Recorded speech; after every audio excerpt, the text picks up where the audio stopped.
tertúlia. Meu boa tarde aí para todos e todas. Hoje é dia 3 de fevereiro de 2012, sexta-feira. O verbete é de número 2197. Ele tem 6 páginas, 48 logias e 21 máximos. Eu chamo a atenção que no detalhinho tem 15 máximos. O tema é aptidão a conhecer. A especialidade é autoexperimentologia. A definição: a aptidão a conhecer é a condição intraconsciencial de a personalidade viver predisposta a se inteirar de modo racional das realidades intra- e extrafísicas do cosmos.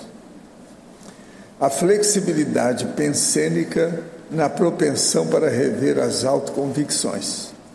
O pendor pelo conhecimento. O ato de querer saber mais. A faculdade mental de conhecer. A ação de conhecer.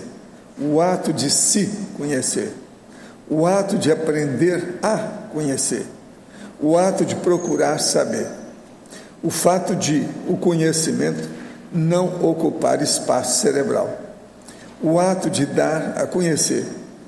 A curiosidade pesquisística. O domínio cognitivo. A sabedoria de se conhecer, a extensão da própria ignorância.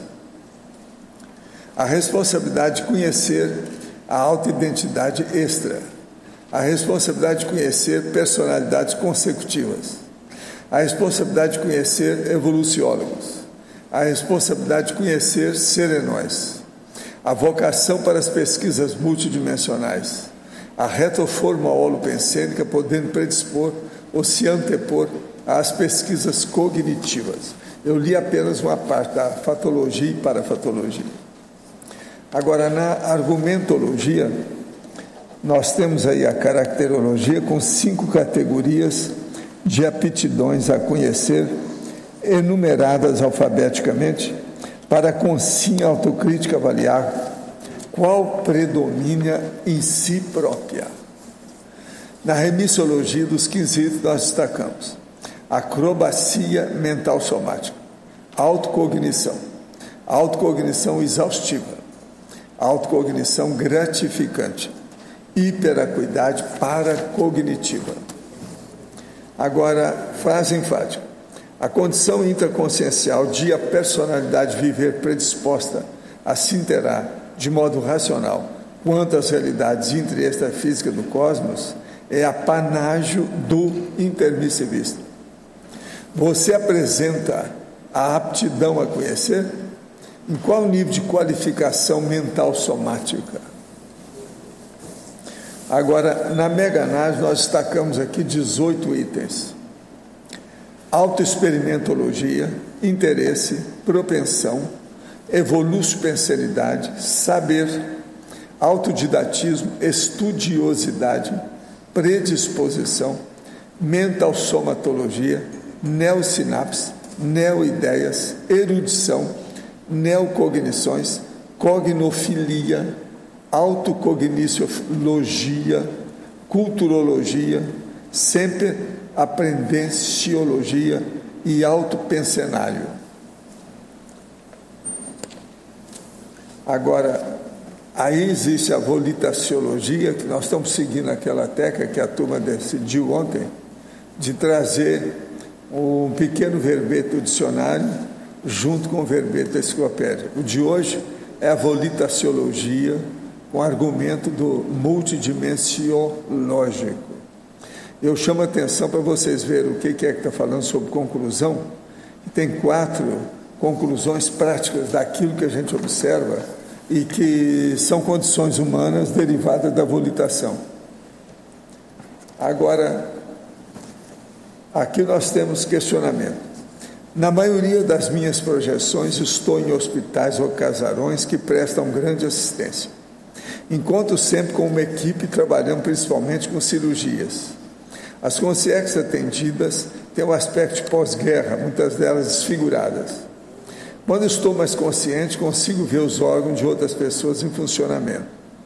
Gostaria de saber como me certificar se sou paracirurgião. Algum teste que possa fazer? Onde buscar ajuda para me aperfeiçoar e ajudar mais conscientes e conscientes? Não, o problema é o seguinte: procura fazer a sua parte de assistência o tempo todo. Olha bem como é que é a TENEPS, que aí as consciências, as conscientes, principalmente o amparador de função, ele vai fazer a indicação do seu crescimento, do seu desenvolvimento. Olha o manual da TENEPS, é muito importante.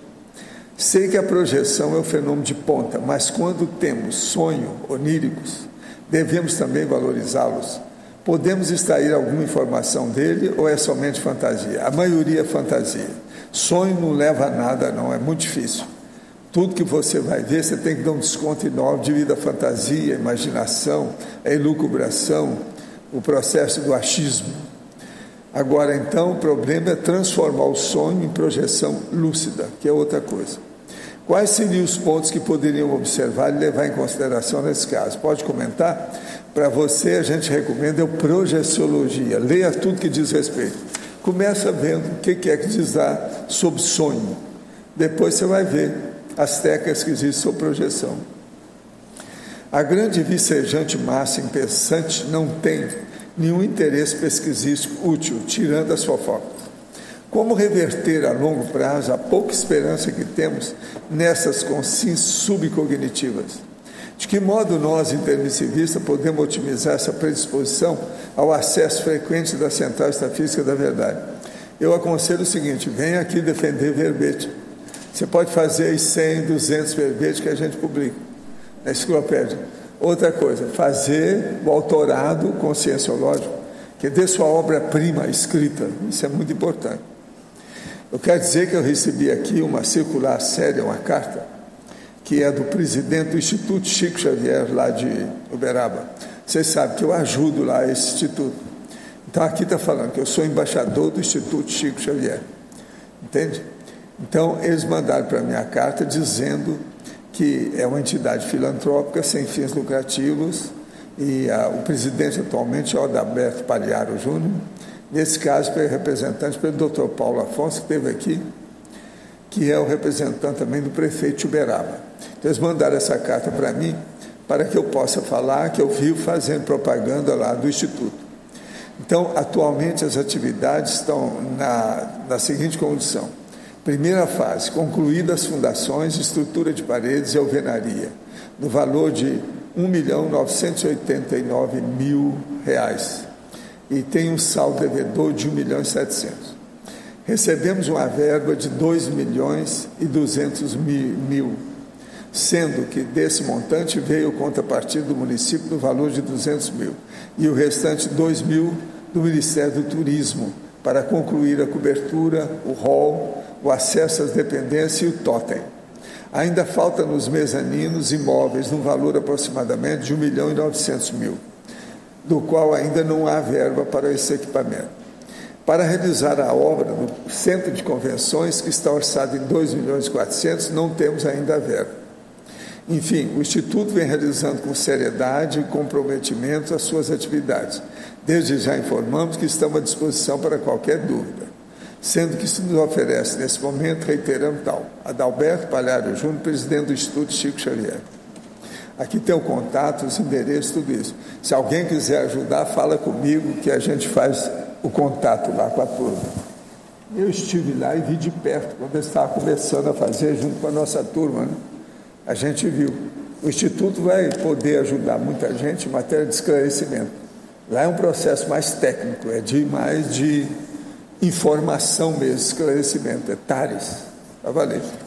Vale a pena ajudar. No caso dele lá. E com o nome do Chico, você sabe, atinge todo mundo, né? Mexe com muita gente, vale a pena. Mas é um instituto de pesquisa, até um certo ponto, do jeito que eles vão fazer, a hora que estiver pronto. O ambiente é muito bom, que é lá no bairro que eu criei lá, a coisa toda, está muito bem.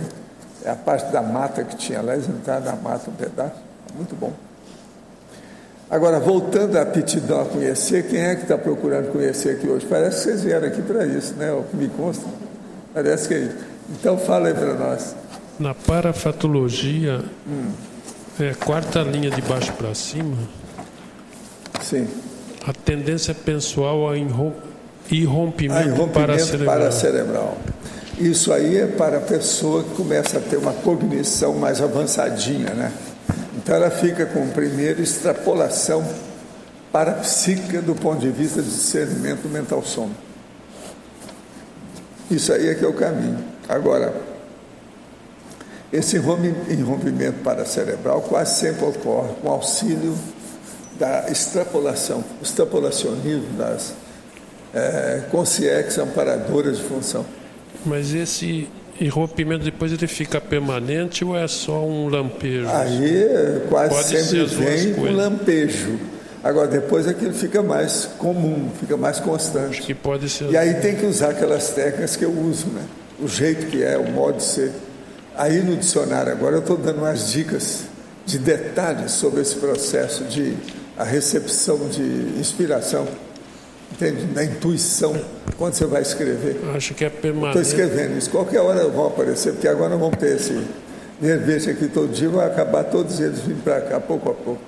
Isso de ser permanente talvez a consciência bem mais evoluída. Por exemplo, o evoluciólogo, a maioria está assim, né? Eles captam o negócio. Aí tem a taquirritmia, mas dentro do processo de comunicação.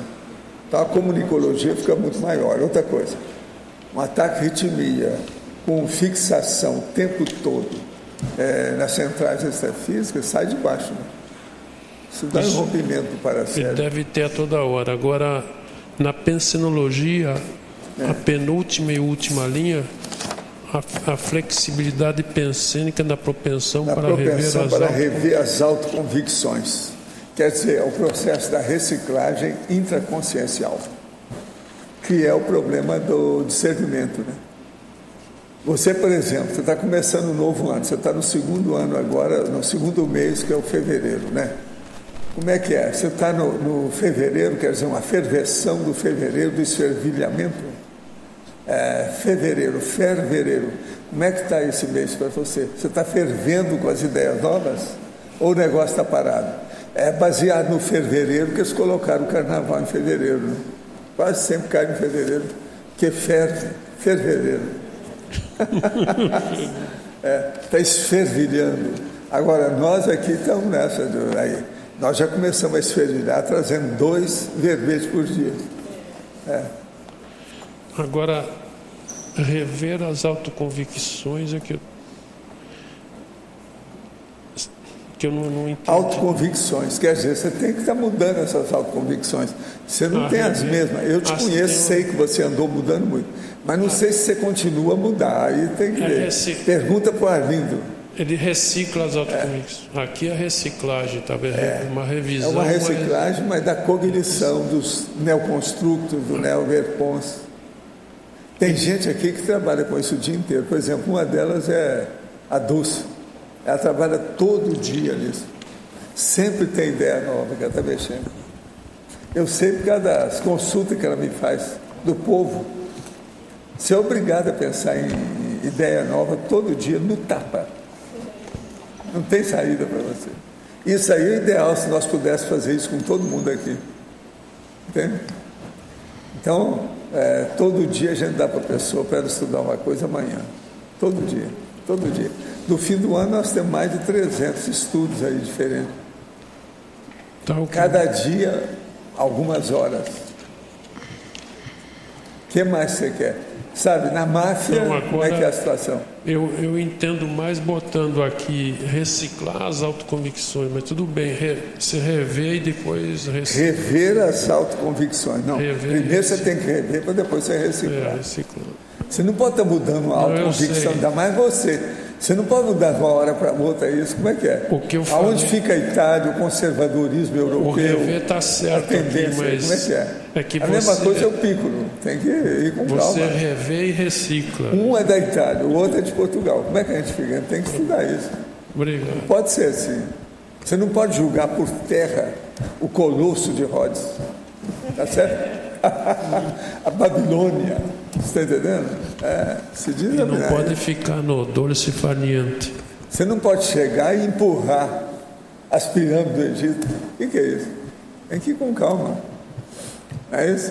Tudo é um processo histórico, antigo, ancestral. Mas fala. Professor, no dicionário, na argumentação, o polinômio, na última linha, no dicionário. Vamos ver o polinômio. Não, é no dicionário. É? No dicionário. Ah, você está falando aonde que está isso? Na argumentação, o senhor colocou um polinômio na última linha. Ah, sim. Polinômio, paracélio, autovolitação, telepatia, consciência e esse. Esse aí é o top, né? Matéria de interdimensão, multidimensão é o top. Paracélio, autovolitação, telepatia, consciência e esse. Quem tem alguma lucidez sobre a autovolitação tem facilidade para entender o processo de pensamento dos outros. E já começa a querer pesquisar e conhecer alguma coisa de consciência e esse. Isso é o top em matéria de intercomunicação, intercomunicabilidade. Por isso que a gente colocou aqui. Agora, o que é engraçado é assim, tem comunex que não tem processo de comunicação, assim, pela volitação, não existe isso. Lá é quase igual aqui, quer dizer, igual um bairro degradado de uma metrópole. Tem muito lugar assim, é baratosférico. Agora, aqui o que nós estamos falando já é um nível mais avançadinho. Entende? E no item 3? É a intermissiologia, a tendência, inspiração, vocação, de quando consciente, tendo vivenciado o período da intermissão pré-ressomática, mais prolongado, com lucidez, sentir a carência de sondar intimamente os sítios da natureza, o viveiro da mata espessa, cheia de vida, de modo direto, devassado, e de um lado para outro, ao modo de um pássaro visitante extrafísico, como experimentava através da volitação antes de ressomar, e da qual permanece saudosa. Isso é eu sofri isso durante muito tempo. Eu não sabia porque que eu tinha ainda tem uma certa tendência. Nós estamos andando, eu ando no carro lá com a Cris, e fico olhando assim o povo à distância, quando a gente passa na estrada aí, vê aquela casa lá no fundo, me dá vontade de sair lá para ver as coisas, o que está plantado, como é que é a situação, o que há. É o holopensene. Agora, isso é por causa do processo de assistência. O Zéfiro fez isso demais. Então, agora, eu não tinha assim uma ideia por que eu sofria tanta recorrência disso, uma certa tendência, entende? Agora, com o passar do tempo, eu entendi tudo, me explicaram como é que era a situação toda. Agora, o melhor da história, eu sou capaz, conforme o dia, na hora que eu entro na hipnagogia, eu faço isso. Então, eu começo o processo da hipnagogia, começa aquelas coisas que aparecem, que é o problema pictográfico. Aí eu procuro dar um jeito de entrar na pictografia. Quando eu vejo, eu estou no lugar.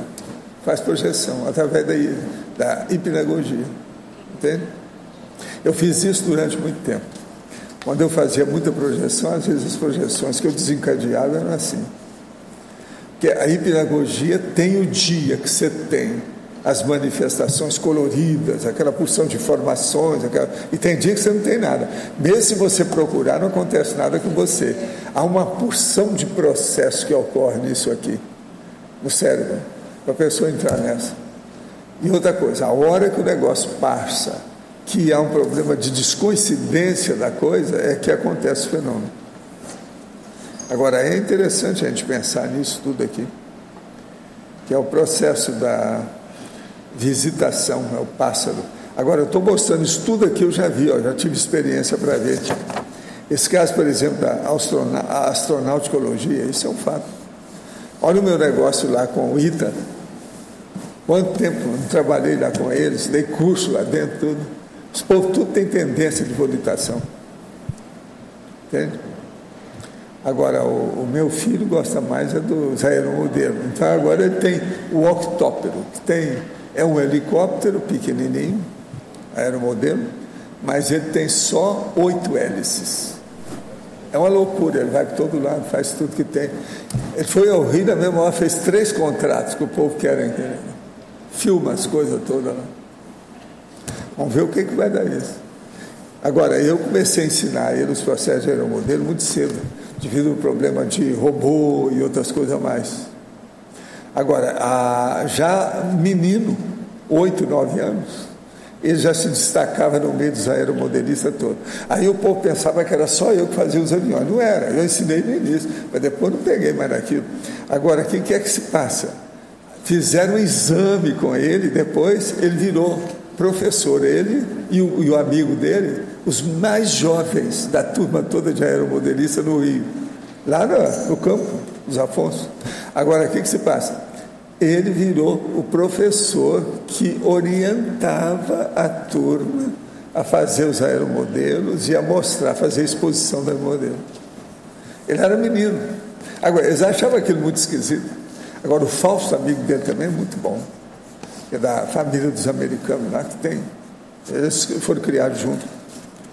Agora, hoje, ele está com esse helicóptero, que isso aí bate o recorde, tudo que ele tinha, porque ele mexia com aviões e mexia também com helicóptero.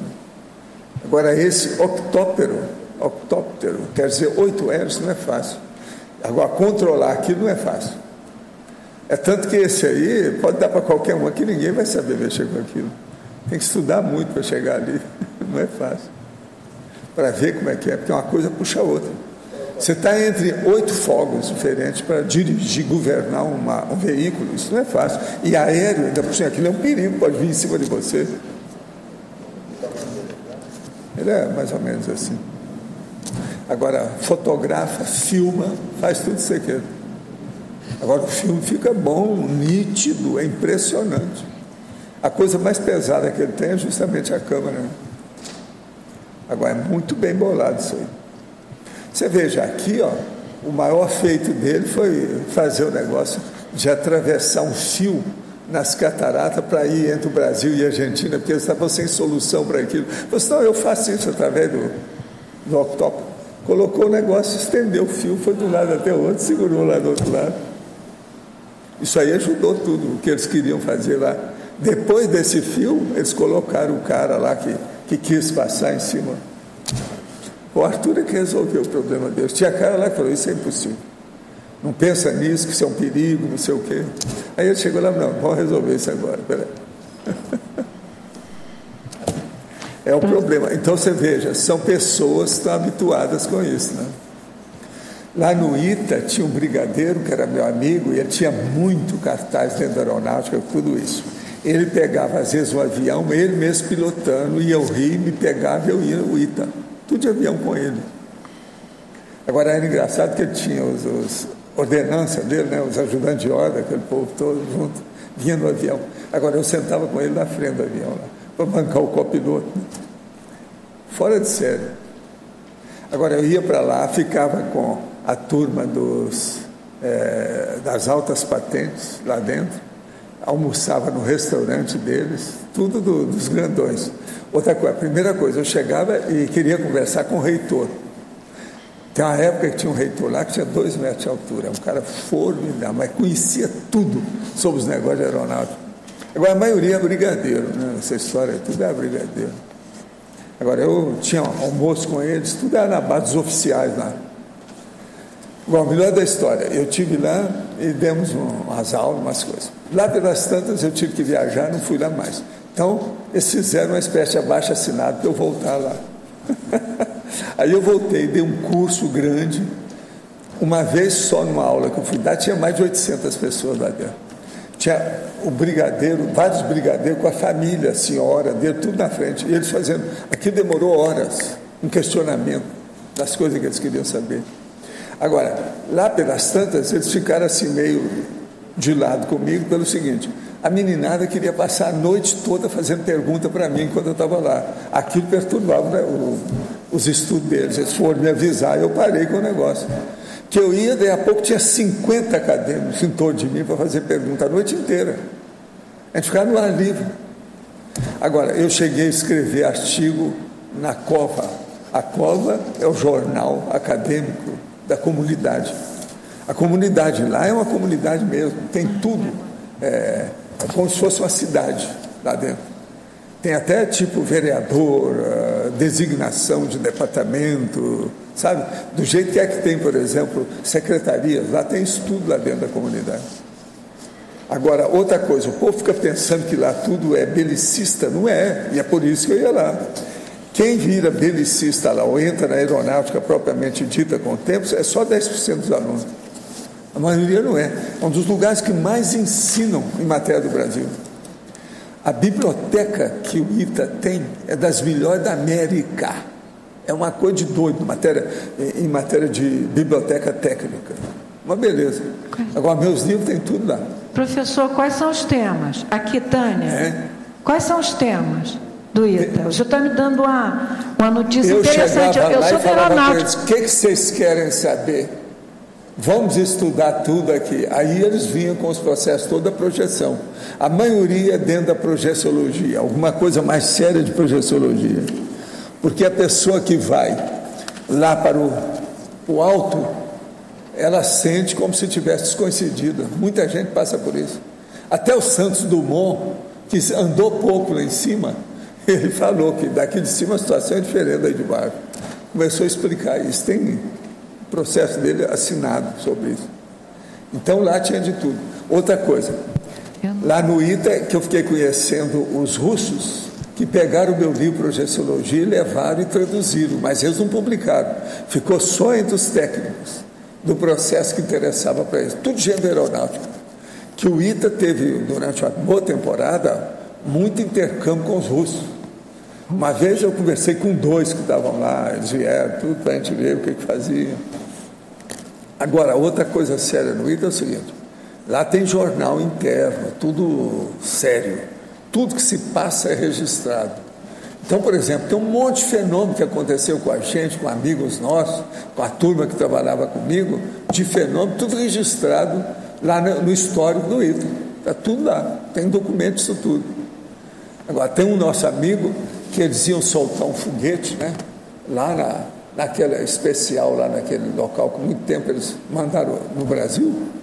Ele então viu um negócio que deu um problema com o foguete antes da notícia aparecer. Ele viu lá no ITA. Isso tudo está registrado lá.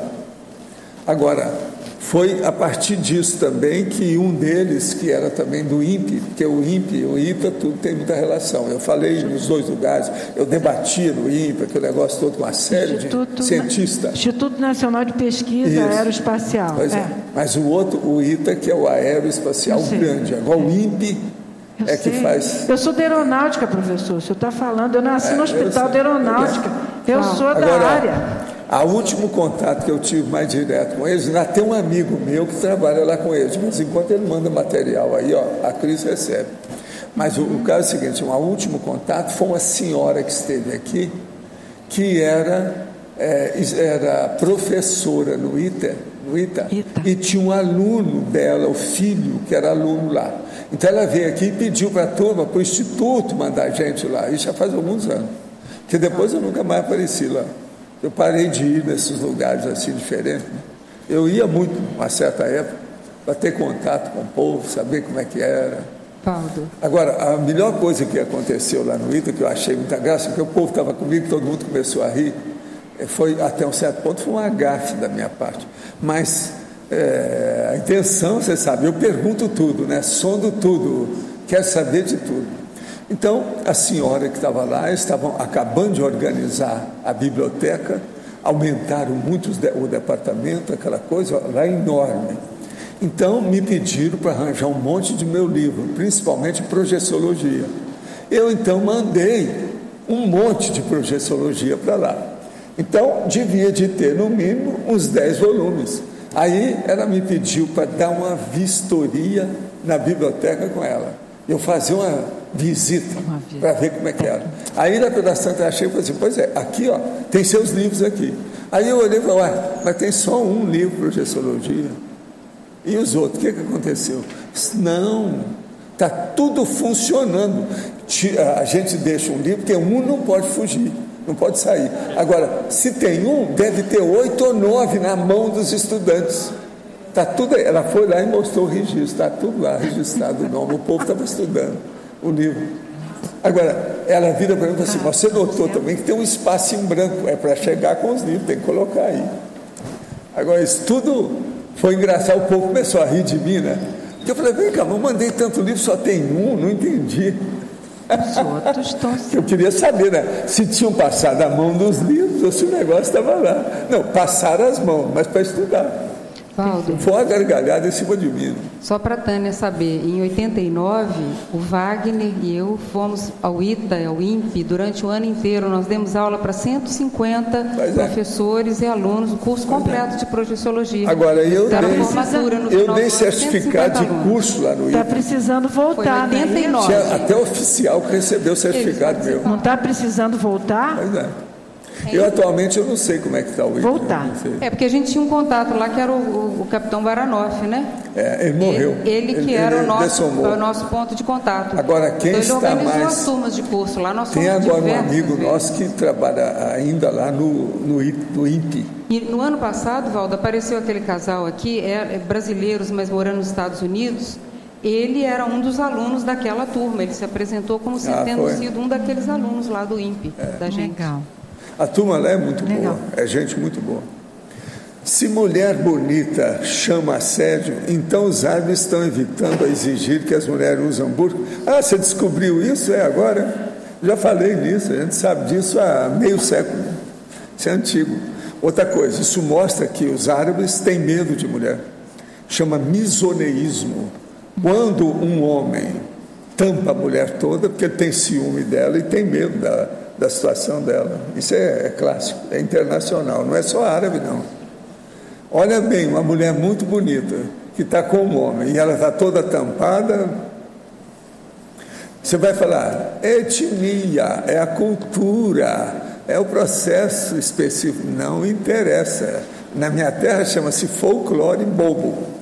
E as mulheres são boboca de se submeter a isso, são escravas. Recentemente fui convidado a participar de reunião em centro espírita. Falei que não tenho interesse em realizar estudos por não concordar com algumas posturas que considero dogmáticas, mas que poderia trabalhar através de exteriorização de energias. Seria desaconselhável tal tarefa pelo caráter doutrinário da religião espírita ou poderia ser algo benéfico? Olha, soltar energia positiva, exteriorizar em favor dos outros sempre é positivo, né? Eu não vejo nada negativo nisso. Poderia expandir os seguintes pontos. Fatologia, página 19, penúltima linha. A sempre-aprendência. O caso todo é o seguinte: a sempre-aprendência é o termo que a gente usa de base latina para mostrar que a pessoa tem que ser autodidata a vida toda.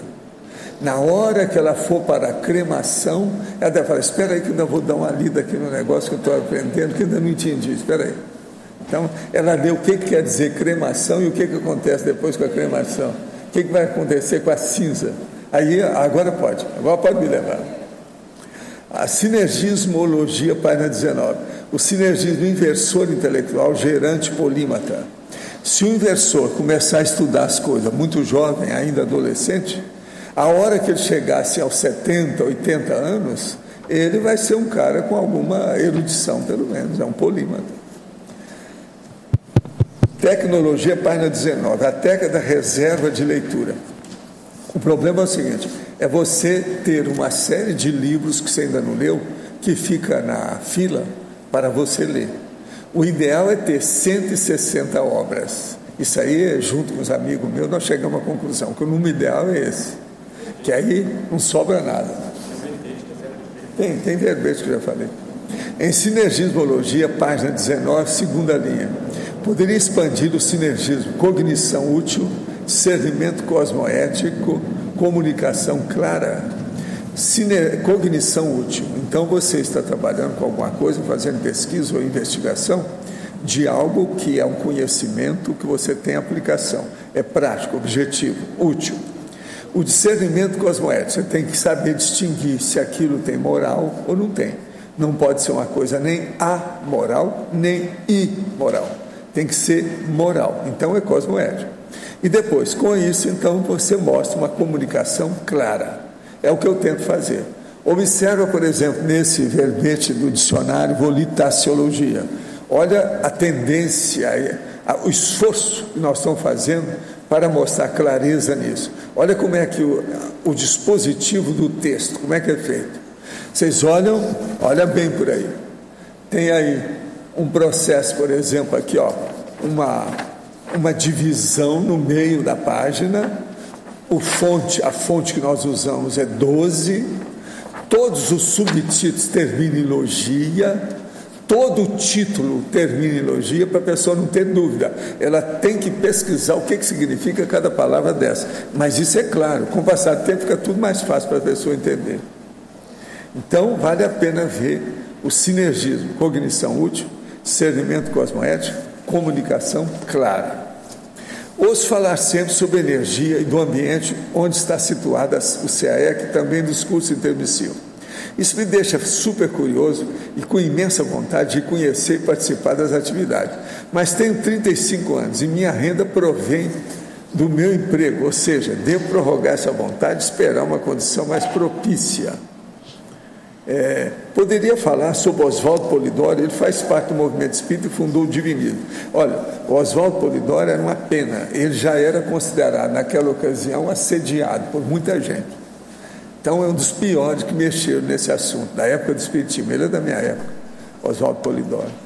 De modo que não vai nessa. Começa que ele escreveu um negócio chamado divinismo, por aí vocês veem.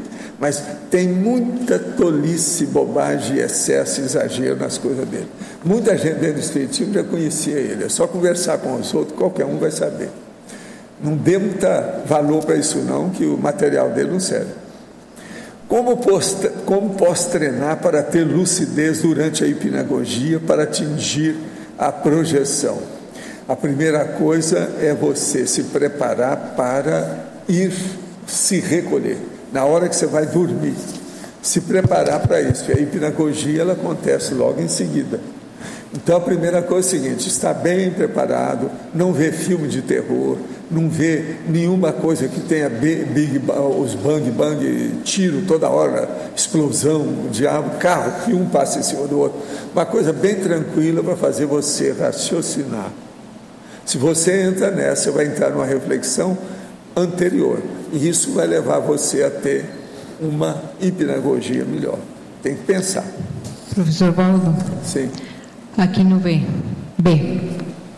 Na página 19, no final da quarta linha, poderia ampliar o conceito de a retroforma holopensênica, podendo predisponer ou se antepor às pesquisas cognitivas?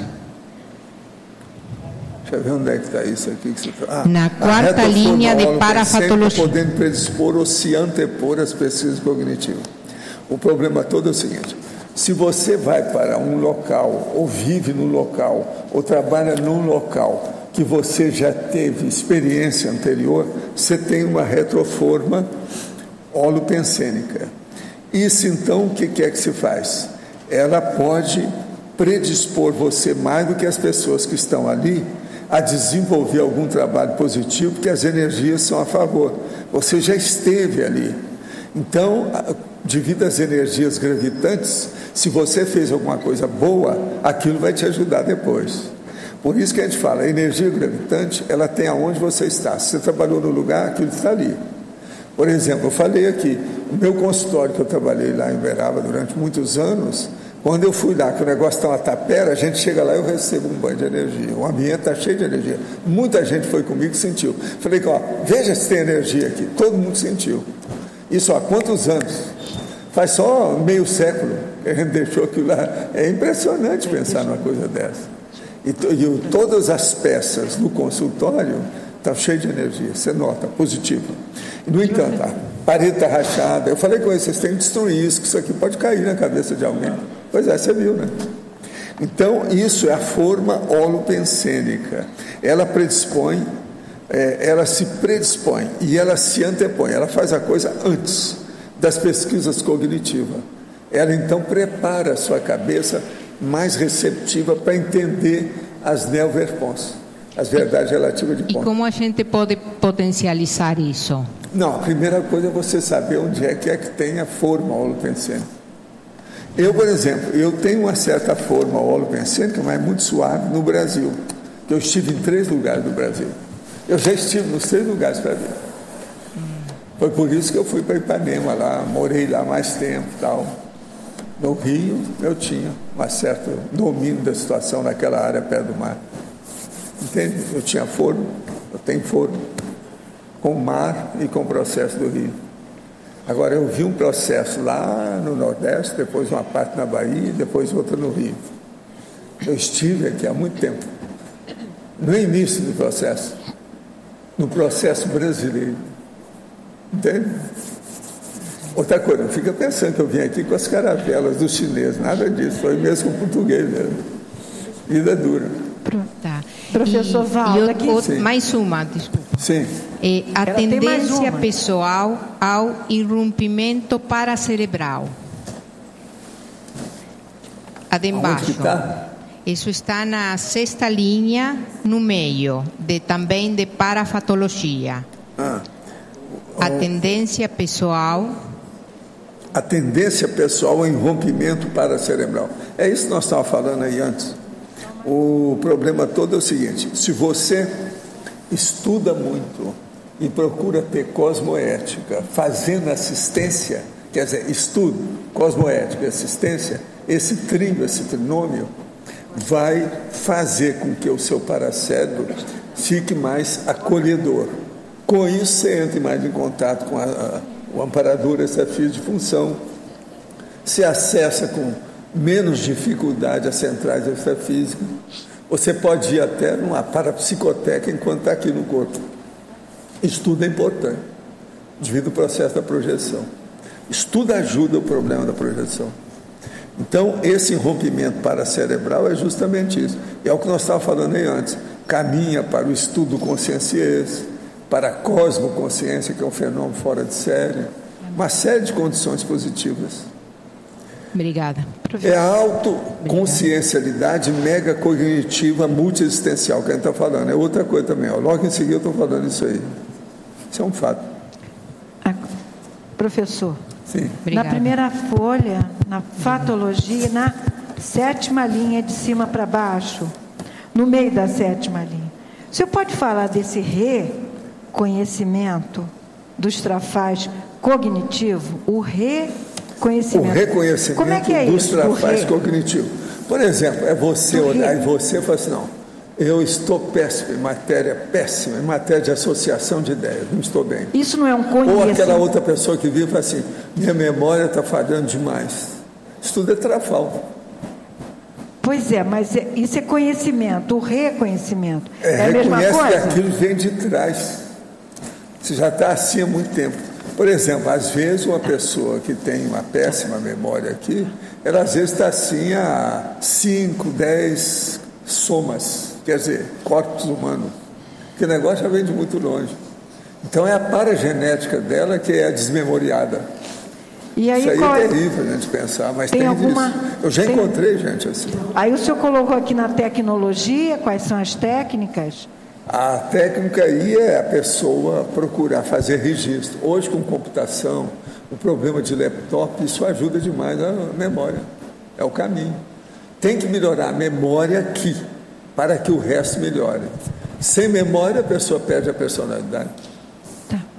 Ela, no extrafísico, ela não rememora, ou rememora bem pouco. Não, num caso desse, às vezes, ela passou na baratosfera, né? E nem eu já sabia vi gente que assim que... Se o negócio é um desmemoriamento grande da pessoa, pode estar certo. Aquilo não é só assédio. Vai e volta. O processo é baratrosférico mesmo, não tem saída. Eu vi cada caso nesse sentido que não é fácil em matéria de memória. Agora, por exemplo, às vezes essa pessoa já foi epilética durante 2, 3 vezes. 2 ou 3 corpos, entende? Que isso afeta o processo da memória ainda mais. Então a fixação piora. Outra coisa, são essas consciências que eles falam, não adianta ir na parapsicoteca. Eles ainda não estão preparados. A parapsicoteca transcende aquele nível de recepção que a consciência é capaz. Não adianta, ela não tem capacidade de absorção. Ela não pode aurir nada com isso. Então você veja, ir na parapsicoteca, porque a pessoa já tem algum nível mnemônico ou holomnemônico razoável. Senão, ninguém vai perder tempo com ela. Estou com 46 anos e até hoje tenho certa insegurança quanto ao meu modo de vida. Trabalho em educação, gosto do que faço, mas na vida pessoal tenho sempre ansiedade e sensação de que não é isso só que devo fazer. Tenho potencial para muito mais, mas não deslancho. Divido algo e quando me dou conta, decido algo e quando me dou conta, já parei com tudo, desisti, estou marcando passo de novo. Tenho um relacionamento mais calmo agora, já foi bem conturbado. Ele atende aos filhos dele. Então, não moramos juntos, mas também não conseguimos ficar distantes. Sinto confusão na minha cabeça. Ainda não tenho certeza do que quero mesmo. Poderia me ajudar? A primeira coisa é o seguinte, olha bem a sua idade. Pela idade, então, você tem mais ou menos responsabilidade. Segundo, se você trabalha em educação, o que você já escreveu? Quais os artigos você já fez a respeito? E o livro? Quando é que você vai escrever um livro? Independente da conscienciologia. Se é da educação, a pessoa tem que mexer com a comunicação. A comunicação escrita, que é o autorado, é muito sério, seja para quem for. Docência, professor, pedagogia, isso aí, como é que é? Licionar? Docência? Tem que fazer comunicação de ideias para esclarecer o público. De modo que você tem que pensar nisso. Como é que você está? Outra coisa, depende da sua idade, é preciso de ver esse negócio de um morar num lugar, o outro morar no outro. Dupla evolutiva não resolve assim, não. Tem que decidir. É ou não é? Como é que é? Que tal, se precisar, você pegar os filhos dele? Vão virar filho seu. Faz isso.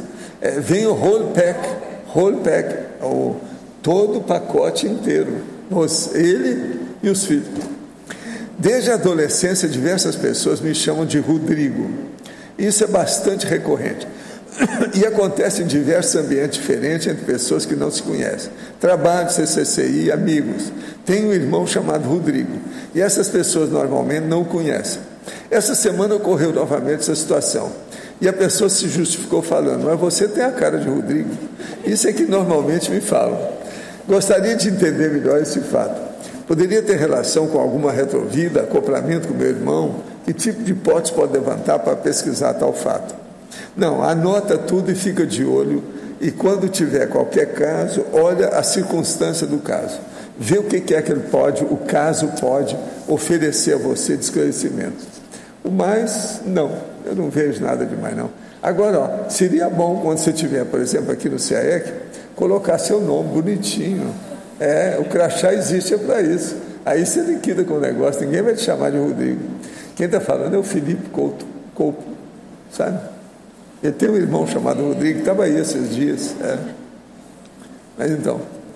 Foi perguntado aqui na quinta linha da fatologia, na página 18, as equações cognitivas. Quinta linha. As equações cognitivas. Pois é, o processo todo é o seguinte, você tem que fazer as equações de todo tipo. As cognitivas são as mais importantes. Então você vai juntar todas as suas faculdades mentais, sensoriais, todos os seus processos de hiperpercussiência para ver como é que se controla uma coisa com outra. Uma das coisas mais sérias nessas equações é você pegar aquilo que você tem mais tendência positiva e procurar enriquecer aquilo que você tem menos tendência cognitiva. Então, uma coisa ajuda a outra. Uma pessoa, por exemplo, aquilo que eu falo, tem uma característica muito clara, objetiva e prática. Se uma pessoa, por exemplo, ela não está com boa memória, mas ela é boa de associação de ideias, ela sabe como fazer associação de ideias, é bom ela pegar a associação de ideias e trabalhar com a memória através disso. Entende? Agora, julgar hoje com computação, etc. Tal, as equações cognitivas têm que ser tiradas por aí. Entende? Você pode levar até dentro de um processo maior, matemático, ou pelo menos aritmético, sobre o assunto, para clarear você. Aonde é que você bate o pino, por que bate, fazer estatística disso, ver como é que é. Outra coisa, há muitos macetes dentro do processo da matemática, pode te ajudar a estudar suas faculdades mentais. Pensa nisso. Aí no começo o senhor falou que tudo a gente tem que fazer equação, mas a mais importante é a cognitiva. Mas o que o senhor diz assim, de tudo a gente tem que fazer equação? Tudo na vida é equação, se você for pensar. Qualquer coisa que você faz. Por isso tem tanta estatística para tudo, porque isso mexe com o processo aritmético. Não tem jeito. Tudo quanto tem informação que tem, você pode fazer uma equação. Essa informação vale isso, que vai dar com isso, que vai dar com aquilo. Tudo isso é equação. São os termos que você faz uma equação. Como é que você faz? É baseado nisso. Eu, por exemplo, eu estudo tudo na base de estatística, tanto que eu pedi para o nosso amigo, o Flávio, para estudar uma IC na base da estatística aqui. Estuda a equação, dentro do problema nosso. Agora, o meu caso aqui, ó, os balanços que nós fazemos, tudo é um processo de equação do trabalho da gente. Por exemplo, até o momento tem 11 perguntas de fora. Teve um período desse agora na semana passada que todo dia estava mais de 30 perguntas por dia de fora. Entende? Porque isso varia. Agora, por que isso? De que modo que é? Nós já estudamos essas coisas todas. Tem as fases, vai e volta. Sempre tem. Agora, por exemplo, atualmente nós temos aqui uma série de perguntas jejunas.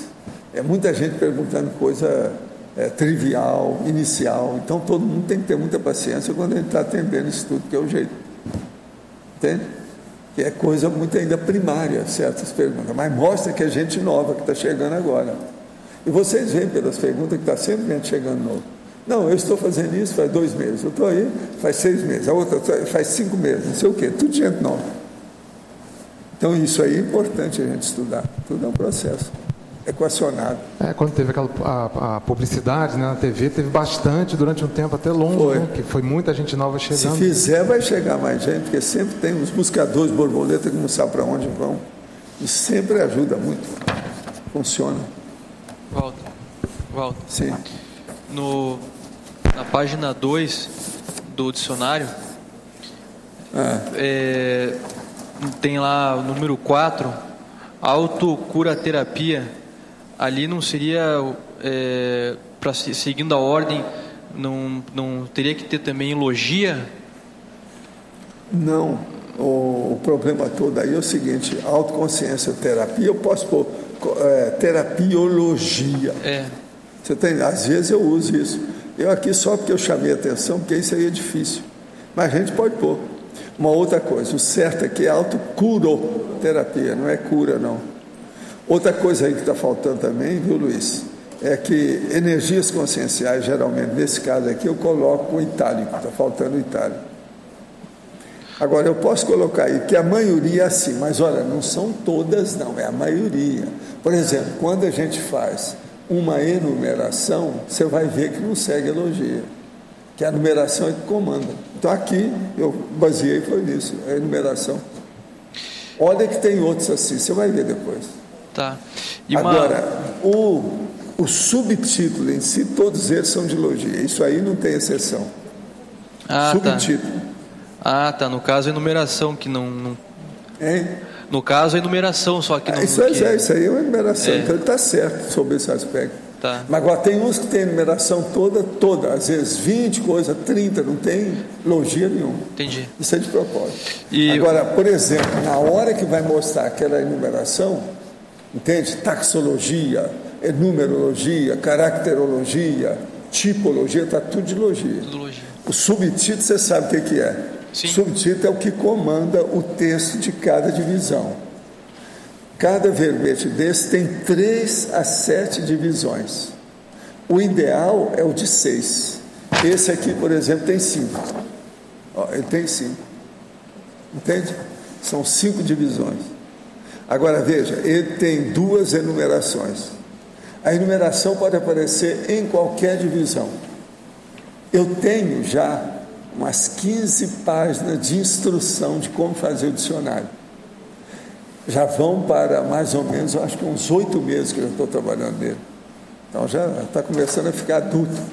Dentro de uns 2 anos eu acho que eu vou saber direitinho. Agora, até o fim do ano, esse ano, eu quero completar o primeiro volume.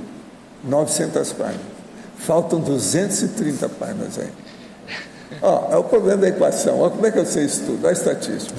Eu tenho tudo. Faltam 230 exatinho no dia de ontem. Agora, eu tenho vários verbetes para colocar lá. Quer dizer, se eu colocar todos que eu tenho, já vão para 220. Porque possivelmente, com 5, eu já pego 10 páginas. E à medida que você vai fazendo, você vai compondo esse manual de Não, eu tenho orientação aqui, ó. Eu estou com os dados aqui, essa pasta aqui, ó, dicionário, pastas ativas. Então, eu vou ler só para você. Tudo meu tem equação e é ordenado. Então, aqui está. Ordem da madrugada. O que eu tenho que fazer de hoje para amanhã? Quase sempre é 1, 2 horas que eu vou trabalhar até às 6, 7 horas. Agora aqui. Esse aqui é um negócio para ser acrescentado. É uma adição que eu tenho que colocar. Agora, esse aqui para estudar. Autoparamundividenciologia, que é mais do que aquele verbete que eu trouxe aqui da enciclopédia. Agora, aqui está um processo para estudar o Pensene com dados mais profundos do Pensene, que eu tenho que fazer um verbete. Tem outro aqui que é da interassistenciologia, mas eu não sei o que é que eu vou fazer por causa do nome, que lá que já tem. Então, nós temos que ver o que eu vou, porque é um aspecto que eu ainda não falei. Tem outro aqui que é a conformaticologia, que esse aqui eu já dei um toque aqui, como é que era. A conformática é um negócio muito sério, aqui o que eu quero expor, porque ela mostra que todo mundo está atrás da análise de conteúdo e fala nisso. Mas ninguém fez uma para-análise ou mega-análise conformatológica. É isso que eu vou explicar. Uma outra coisa, eu vou escrever um negócio aqui que vai ajudar você, que é a prefaciologia. Entende? Que é o que você sempre pediu também para a gente fazer. Agora, ó, o que é que eu tenho para me orientar? Isso aqui é um quadro que mostra os verbetes, os 7 tipos que tem. Entende? Não posso errar nisso, porque qualquer coisa, se você errar, aparece logo. Esse aqui não tem jeito de esconder, você está entendendo? Então, por exemplo, ó, de 3, de 4, 5, de 6 e de 7 divisões. Tem aqui, todas elas marcadas. Quando eu vou fazer, se eu tiver dúvida, eu já decorei isso tudo, mas se eu tiver dúvida, eu olho por via das dúvidas. Você fica no mural. Atualmente eu não estou errando mais, eu já estou fazendo tudo certo. Mas eu não confio, né? Se eu ficar cansado, eu começo a errar. Agora, aqui, ó, tem uma coisa mais séria, é a parte técnica. Então, o que se passa? Ó, DAC, técnicas. Então, a primeira coisa que tem é a estatística básica do DAC. Então, está aqui. Dicionário de argumentos da conscienciologia, em andamento. Abertismologia, acaba na página 28. É onde termina a introdução. Agora, letra Z final, são 642 páginas maciças. O extra começa na página 644. As ICs, nós dedicamos 28 páginas para as ICs.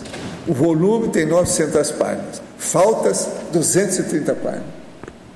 Isso aqui, quase todo dia, quando eu faço muitos verbetes, eu olho para ver como é que está a situação.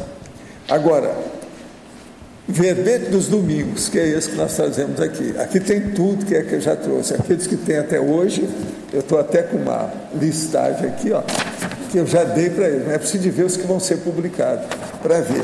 Agora, hoje eu dei para ele que vai passar lá, ao todo são 44 por aí, né? Quantos volumes? 34. Waldo, quantos volumes que você pretende chegar na... Vai depender do fôlego, da vida. Eu estou com 80 anos, né? Vamos ver o que vai dar. Eu vou fazendo até quando for. Agora, outra coisa, DAC mega análise. Do jeito que nós fazemos essa mega análise, eu estou começando a estudar isso do ponto de vista do volume inteiro. Então eu quero ver depois o que você vai achar de mega análise, o que você vai achar por você. Agora aqui, ó, ainda tem ainda uma pasta de detalhes, coisas que estão assim no pedaço, que ficou pelo caminho, que a gente tem que estudar. Então eu escrevo tudo para ver como é que é. Por exemplo, sobre parafenomenologia, eu já escrevi lá, mas tem umas coisas muito sérias. Então, por exemplo, tem um negócio que chama tri-mega-parafenomenologia. Tem outro que chama tri-recepciologia. E por aí vai. Energo-retrotransmissiologia. Isso tudo é brabo, tem que estudar. Agora, esses já estão mais ou menos avançados. Mas eu, quando escrevo um, eu tenho que olhar o outro, porque são fenômenos avançados que eu ainda não escrevi. Tem que ver o que tem para ver a conotação de um. Um pode esclarecer o outro. Você entendeu? Sim. Agora, veja. Todo dia eu trabalho na enciclopédia e no dicionário. Agora, do ponto de vista do meu trabalho, o que eu faço?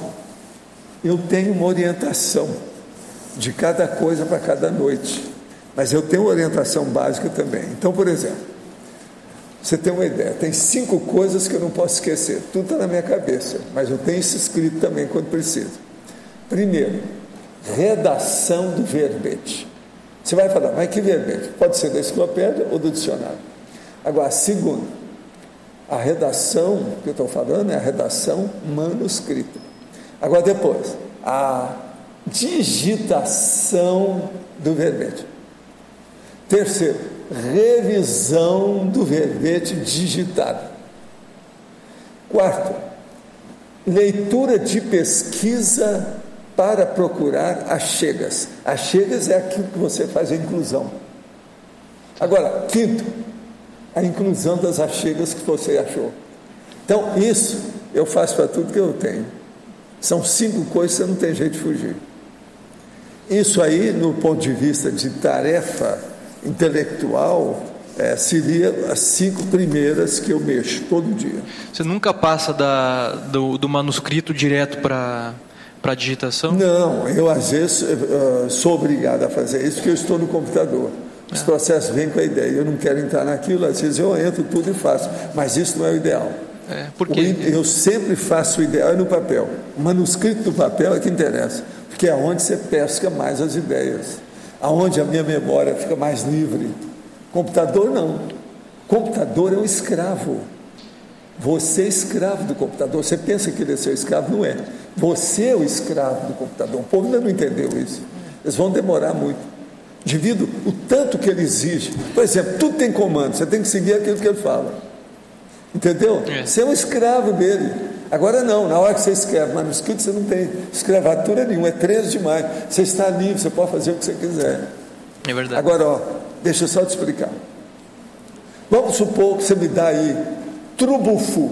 Então eu vou escrever um verbete para o dicionário sobre Trubufulândia, ou Trubufologia. Você está entendendo? Então, o que é que eu faço? Eu pego de cara 5 páginas em branco e coloco a primeira, Trubufologia. Na segunda eu vou pôr o processo introdução, para ver o que eu tenho para falar ali. Essa introdução às vezes pode ser uma definologia, entende? Alguma coisa assim. Então, através daquelas 5, em pouco tempo eu já tenho o plot, o arcabouço, o enredo, o script. Você está entendendo? É o template, a fórmula já está estratificada. O problema agora é a ideia, porque a coisa mais séria é o conteúdo. A primeira coisa que eu tenho, o maior problema que eu tenho é arranjar o título. O título é o cabeçalho. O cabeçalho é a entrada. É a cabeça do verbete. Isso é a coisa mais séria que tem. Agora, uma hora, essa turma da verbetografia, se quiser, eu vou fazer um negócio para responder só pergunta. O que é que a pessoa tem de...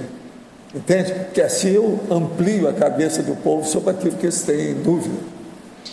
No verbete tem estudo. Agora, isso que eu estou falando, isso aí não tem escrito. Não. Isso aí é coisa pessoal, tem que ser a estilística pessoal da pessoa que cria esses macetes. Esses macetes são os procedimentos, processamentos técnicos. Você está entendendo? Da estilística. Entendi. Todo mundo tem isso. Agora, tudo meu já tem muita ideia já feita. Então, por exemplo, é difícil eu escrever uma coisa que fica simplista. Sempre eu posso enriquecer do jeito que eu quiser, porque eu tenho muito material na cabeça para pouco. Entendeu? Agora, outra coisa. Às vezes a pessoa acha que isso é um absurdo, ela vai fazer, demora demais, passar horas, às vezes 3 dias mexendo numa página. Isso tudo é bobagem, é por causa do início, ela não tem experiência. Se ela começar a fazer isso, fica tudo mais fácil. Entende? Vai criando o hábito, né? Tudo que se repete muito, acaba abrindo o caminho e fica facílimo. Muito mais fácil, não tem tanta dificuldade. Agora... E todo mundo é capaz disso, devido às faculdades mentais. Nós temos que fazer um monumento às faculdades mentais, sabe? Eu acho que toda praça devia ter um lugar lá com um crânio enorme, com as faculdades mentais falando. Memória, elaboração de pensamento, você está entendendo? Juízo crítico, discernimento, associação de ideias. Eu acho que devia ter um plano em toda a praça grandona da cidade para pensar, para o povo pensar nisso. Isso aí seria, na verdade, a psiquiatria prática. Todo mundo ia evitar de ficar doido, porque vai começar a pensar o que ele tem na cabeça. Agora, tem gente que escreve para mim e fala assim, eu não sei o que fazer da minha vida. Vocês já viram aqui, né? Não sei o que fazer. Dá uma vontade de quê? De cuspir na cara da pessoa. Por quê? Gente, ela teve capacidade de escrever para mim, mostrou a situação, tem várias. Ela tem faculdade mental, não é igual o gato lá em casa que já tentou tudo, coitado. Ele chegou lá no, sabe, lá no teclado, fez tudo, mas não saiu nada. Como é que é isso? Você está entendendo? Ela não, já escreve, já manda, já sabe acessar a internet. O que ela está esperando? Tem tanta coisa para fazer na vida, e ela acha que não tem nada, que não pode fazer nada, que é inútil. Ela para na dificuldade do início, né? Então, veja, vamos erigir um monumento às faculdades mentais, tá certo? Uma outra coisa, a maioria dos verbetes da enciclopédia dizem respeito às faculdades mentais. Esse aqui eu acho que não é não. Esse aqui o que é? Não, olha lá, a tributologia predomina das faculdades mentais, notadamente do autodiscernimento quanto à holomaturescência da hiperacuidade mental somática. Hiperacuidade mental somática, você pegou tudo esse aí. Por isso que o tema está certo, né? Aptidão a conhecer é o processo. Você tem que ter uma tendência, que são vários nomes para isso, né?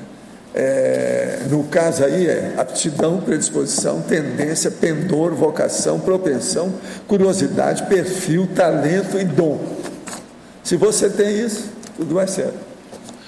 Agora, você está entendendo por que é que eu tenho mania, uma verdadeira mania, no meu estilo histriônico de comunicar, de colocar sinônimo no negócio? Porque se a pessoa não entender um, ela entende outro. Do jeito que eu falei agora, você está entendendo? Eu falo isso lendo, falo isso na minha cabeça, você está entendendo? O tempo todo. Você observa que eu repito as palavras mais diferentes. Para o quê? Para a pessoa começar a pensar também diferente com outros termos. Para você também, né? Nós temos que ajudar o dicionário cerebral dos ouvintes. E para a pessoa que fala também, é um treino, né? É muito importante para todo mundo, né? Para todo mundo é. Agora, o processo todo é assim, nós temos ouvintes e temos leitores. Você tem que saber como conjugar a comunicação para uns e outros. Aqui, por exemplo, eu tenho os ouvintes, mas ao mesmo tempo nós temos leitores. Então aqui, uma das melhores coisas que tem é a tertúlia, que ela é composta, entendeu? Ela mexe com as duas coisas, o tempo todo. Estou com minha irmã num pós-cirúrgico de abdômen, plastia, há 4 dias e continua no hospital, só conseguindo manter a frequência respiratória com oxigênio. Ela estava com muito medo durante todo o tempo. Estou confusa se é só um processo emocional. Gostaria de ajudar para entender. Quero os médicos tenham lucidez para fazer o melhor. Ela é voluntária do IPC, está no Hospital São José, Rua Rodeio Bonito. Sim, eu vou colocar na internet para a gente ver o que faz. Agora, se ela estava com muito medo durante todo o tempo, isso já mostra que já tem problema. A pessoa não deve entrar em cirurgia com medo. Ela cria logo um holopensene contra a cirurgia. Isso piora todo mundo, piora até o médico que faz a cirurgia. A pessoa tem que entrar com consciência, com confiança, positivamente, senão está danado. Isso aí mostra. Às vezes a pessoa não tem nem heteroassédio, ela só tem autoassédio. O autoassédio contamina toda a cirurgia, o negócio está para trás. Outra coisa, o negócio de cirurgia não é fácil, é muito problema de contratempo que tem. Não é sempre que tudo corre bem, né? A gente sabe. Poderia nos falar mais a respeito da responsabilidade de conhecer a autoidentidade extra para a patologia, para a 19, segunda linha? Como otimizar esse acesso passo a passo no nosso cotidiano? Poderia detalhar mais sobre a responsabilidade de conhecer as personalidades consecutivas? Quais detalhes são marcantes que chamam a atenção nessas consciências? Olha, a primeira coisa é o seguinte, você é um médico, então você já está dentro da área da saúde. Se está na área da saúde, você pode muito bem fazer uma assistência maior para os outros. Se você vai fazer uma assistência maior, você vai ter assistência do amparador extrafísico de função. Isso aí, ele vai ter o primeiro interessado em você desenvolver o parapsiquismo e tudo que você tem. Se amanhã ele vê necessidade de você conhecer a sua autoidentidade extra, se é que você tem, e você vai acabar sabendo o que é para aumentar a sua responsabilidade no trabalho de assistência que você desenvolve. Então, tudo isso acontece em função da assistência que nós fazemos para as consciências assistíveis. De modo que pensa bem. Agora, a personalidade consecutiva. Para você saber, você tem que estudar muito o que é a seriexologia e saber como é que isso funciona, principalmente a partir da lei de causa e efeito, a lei do karma, a lei da polikarmalidade, aquilo que nós chamamos a holokarmologia. Se a pessoa então começa a entender isso, ela vai começar a ver o que acontece nas personalidades consecutivas. Eu já estudei dezenas de casos disso aí. Tanto eu comecei com a minha família, depois saí fora da família, passei para a minha clientela de médico e depois para os meus amigos, e hoje eu estudo o processo com essa turma toda da família conscienciológica, que é o processo da CCCCI. Aí a gente vê como é que é o processo. Agora, a personalidade consecutiva. O ideal é quando a pessoa já tem alguma ideia mais avançada do que é a autorretrocognição.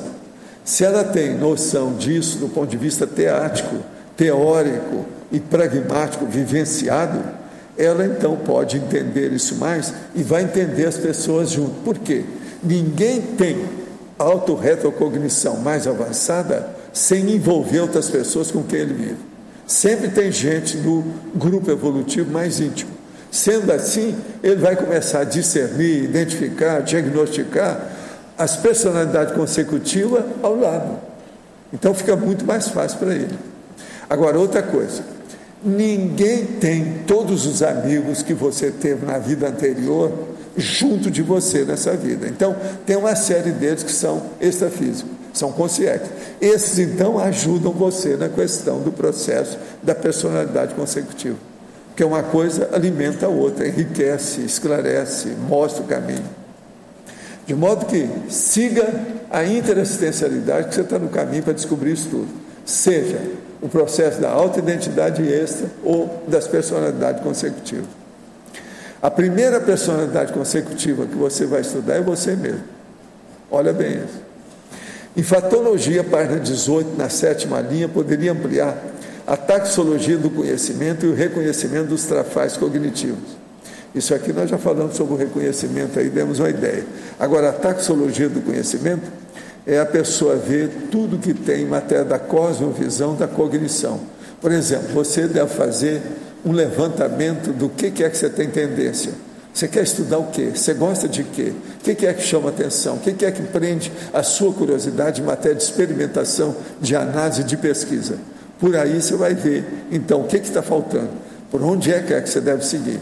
Agora, os trafais cognitivos, você tem que ver essas faculdades mentais que nós falamos aqui. Eu vou repetir alguma coisa, só para você ter uma ideia.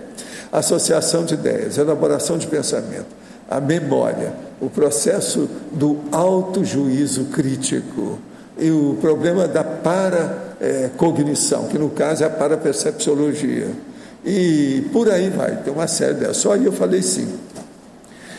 Ainda na fatologia 10ª linha, poderia ampliar o ato de tomar consciência das questões evolutivamente relevantes e na página 19, final da 4ª, o nível da eumatia pessoal.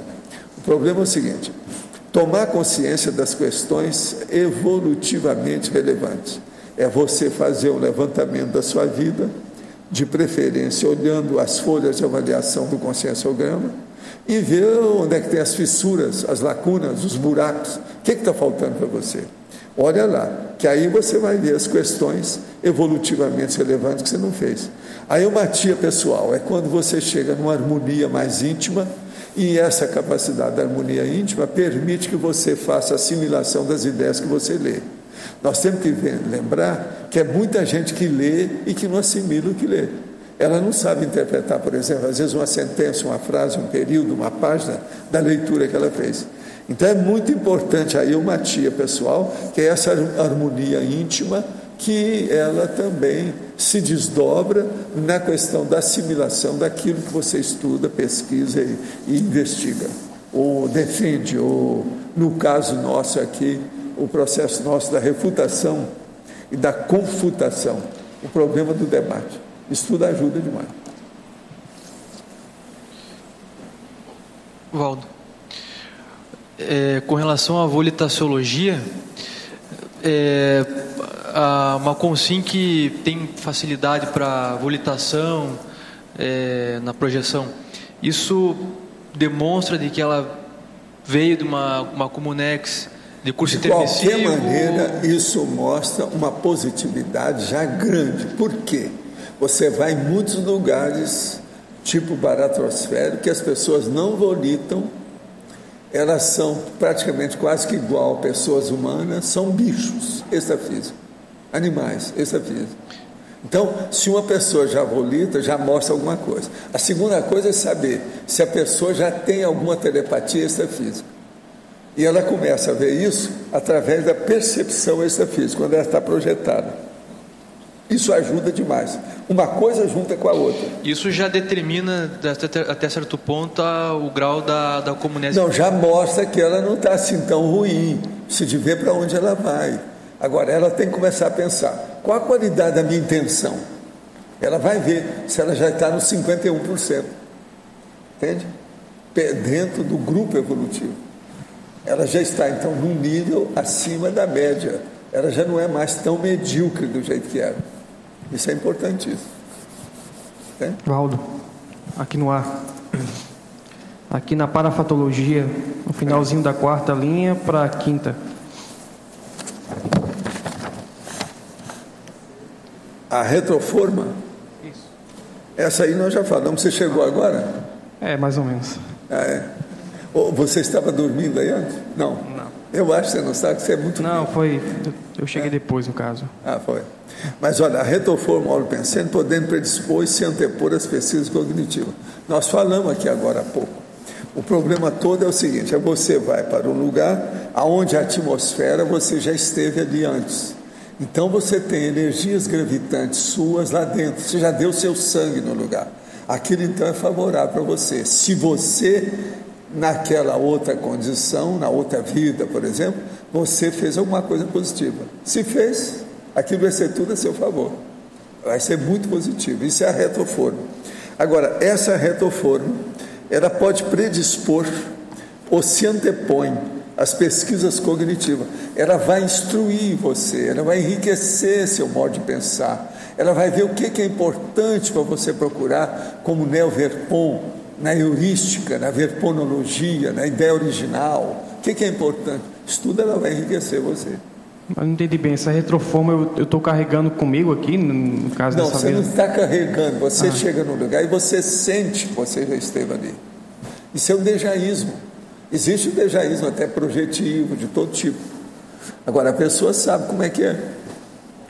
Nós todos temos muito lugar na Terra que nós temos forma, todo mundo aqui. O processo é saber onde é que tem formas positivas. Agora, se você cometeu uma opção de atrocidade, de loucura, de diatribes, de crimes, de ilicitudes, você vai no lugar que na mesma hora te dá uma doença, você pega um resfriado, começa a dar alteração, porque as energias estão todas contra você. Você não limpou o seu ambiente. Então, olha bem por onde você passa, limpa tudo onde você esteve, abençoa onde você esteve. Se você voltar amanhã, as energias gravitantes que ficam lá vão ser a seu favor. Você não vai ter revertério, você vai ter um retorno abençoado. Vai receber banho de energia positiva, né? Mas no caso lá, por exemplo, uma pessoa viaja para a Europa e vai lá e se sente mal num determinado país. Quer dizer que fez besteira enorme, tá certo? E às vezes acabou até sendo morta. Matou e foi morto. Tudo isso tem. Eu já encontrei com gente que sabia até de tudo. Lembrava de tudo. Agora, esses são os casos de personalidade consecutiva que a gente não fala, né? Porque são negativos, você não vai falar. E é os que tem mais, que a gente descobre mais são esses. Meu consultório sempre foi, eu tinha um negócio assim. Mais ou menos... cada caso, que a gente não pode falar. Se eu fosse falar, dá até cadeia. Mais ou menos tendo um pouco de relação com isso. Você já falou muitas vezes das comemorações extrafísicas. Então tem aquela fase, aquele período do ano que a pessoa se sente bem porque tem a ver com alguma comemoração. E também teria momentos que a pessoa não se sente tão bem porque teria, sei lá, uma comemoração de algo que ela participou. Não, e tem gente que se sente mal o tempo todo porque está todo mundo só pensando mal da pessoa. Tem disso tudo. Não, mas aí você fala... Essas pessoas que ficam desesperadas num determinado ponto da vida, que entram em depressão durante muito tempo, tem problema do passado violento. Não adianta culpar a mamãe, o papai, a genética, o ambiente, a profissão, o colega, não. É ela, é a pessoa. Mas pode, então, a pessoa ter períodos do ano que ela não se sente bem, tendo relação com isso? Não, tem aquele período que eles estão fazendo a comemoração, que o negócio está tudo para trás. Entende? Lembre-se daquele caso que eu falei, do rapaz que matou o tio com o incêndio da casa. E que depois ele esqueceu que os documentos estavam lá e deixou em cima da mesa, porque ele saiu afobado. A hora que ele julgou o negócio, começou a pegar fogo, ele quis ir embora. E o tio dele não tinha jeito de sair, porque ele era um pouco inválido, né? Então, na hora que ele chega e está olhando aquilo lá, e todo mundo vendo, e ele lá mostrando com todo o histrionismo, um ator, né? Estava sentindo aquilo, quando ele lembrou, não falou nada para ninguém, ele só entrou no meio do fogo para ver o que é, morreu junto. Agora então, a hora que ele morreu, todo mundo, um herói, ele foi lá para salvar o tio. No entanto, foi ele que matou o tio. Então agora ele ficou extrafisicamente o homicida, o assassino, que estava sendo considerado na Terra como um herói, que tinha, né, procurou salvar o tio. Esse eu encontrei com ele. Alô? Não é fácil. Alô? No B aqui em cima. Não sei se já foi visto na patologia, na página 19, a última linha, o senhor fala em debruçar sobre os livros. Verificamos que o verbo debruçar é transitivo ou quero... Devia ser debruçar-se. Debruçar-se ou debruçar o corpo. Então eu vi coisa no lugar aí que estão usando também sem o si. O exercício cotidiano de debruçar-se sobre livros. Ou sobre os livros, né, que o povo às vezes gosta. Tanto faz. E também esse debruçar está na ciclologia, na terceira linha. O ciclo metafórico, debruçar sobre os livros. Tem muita gente que está escrevendo sem o si, tá? Eu quero te dizer. O ciclo metabólico, debruçar sobre os livros, queimar a mufa, parir, neoverresponsa. Essa é terrível, hein? Vamos colocar aqui em homenagem aí a situação, se você acha. Não, o dicionário, a gramática diz isso. E outra coisa, na trinomiologia, os últimos 3 trinômios, já que são meio gramaticais, queria que o senhor expandisse os 3 últimos. O homográfico, o homográfico, temperamento, talento, treinamento. O temperamento da pessoa, ela tem que ver no temperamento qual é o talento dela, qual é o mega trafor que ela tem. E aí ela começar a fazer o treinamento para isso, para expandir as outras faculdades no sentido de o mega trafor ajudar a eliminar os mega trafares. É assim que é o trinômio homográfico. Agora o outro, o trinômio aliteraciológico, consciência, coerência, continuismo. É a consciência que tem que ter coerência, que é uma das coisas mais duras que tem para a gente manter, com um continuismo para sempre. Isso é uma literação, né? O com. Agora, o trinômio caracterológico, raciocinador, pesquisador, refutador. É o que a gente tenta ser aqui, nós todos, não é isso? Raciocinar, fazer pesquisa e depois discutir o negócio aqui, a refutação. A intenção aqui é a melhor que tem, né? E outra coisa, dentro do nosso processo de aptidão a conhecer, isso aqui é perfeito. Está bem dentro do clima, da atmosfera, do holopensene, né, do processo. Claro? Agora aqui. Estou com 33 anos e minha memória é bastante fraca para números, nomes e eventos. Esqueço bem facilmente dos detalhes. Isso foi percebido por mim na adolescência. Entretanto, tenho bastante facilidade intelectual, lógica, cognitiva e de elaboração de ideias, associação de ideias, como o exemplo que o senhor acabou de dar, ao ponto de ser esse meu mega trafor. Me recordo facilmente o raciocínio de ideias, podendo explicar um raciocínio anos após ter compreendido. Mas não me pergunte onde li isso, o nome do propositor ou do livro, por exemplo. Será que isso estaria relacionado à retrovida ou seria um problema somático meu? O senhor tem alguma dica? Não. Eu quero te dizer que isso não é problema. Isso aí é problema da natureza humana, é do corpo humano, é do processo da somatologia. Hoje eles estão mostrando isso tudo com calma. Eu já falei aqui sobre o processo de memória. Na memória, por exemplo, nós esquecemos o processo do detalhe, mas a gente às vezes lembra do que é o significado. Então o significado mas você não lembra o nome, que nome você vai usar, a palavra que vai dar para aquilo. Então isso é generalizado, isso faz parte da natureza humana. Hoje em dia tem até um livro que eu posso trazer aqui uma hora para mostrar sobre o negócio de erros, que o cara fez levantamento disso tudo para mostrar como é que é esses erros que tem. E erro de memória desse aí é muito comum. Inclusive tem uma hora que eu quero trazer, inclusive para mostrar para você, fala sobre a radiologia da medicina, é uma das coisas que se erra mais. Então o cara viu a radiologia lá, tirou a radiografia 10 vezes durante 5 anos, ou 3 anos, e ele não viu que tinha um câncer lá dentro, e estava lá o tempo todo. Quando o câncer apareceu, eles vão comparar com as radiografias, estava lá um negócio bem claro, o cara passou por cima. Agora, o percentual disso é enorme, está lá, ele fez o levantamento. Eu posso trazer esse livro aí com calma depois para vocês, que eu estou estudando o processo de erro. Erro é a errologia, não é fácil, é muita coisa que tem. Agora, no caso do nosso amigo aqui, o que você deve fazer é usar o laptop, fazer registro e começar a escrever. A escrita vai melhorar você. Então, você não fica só com isso aí.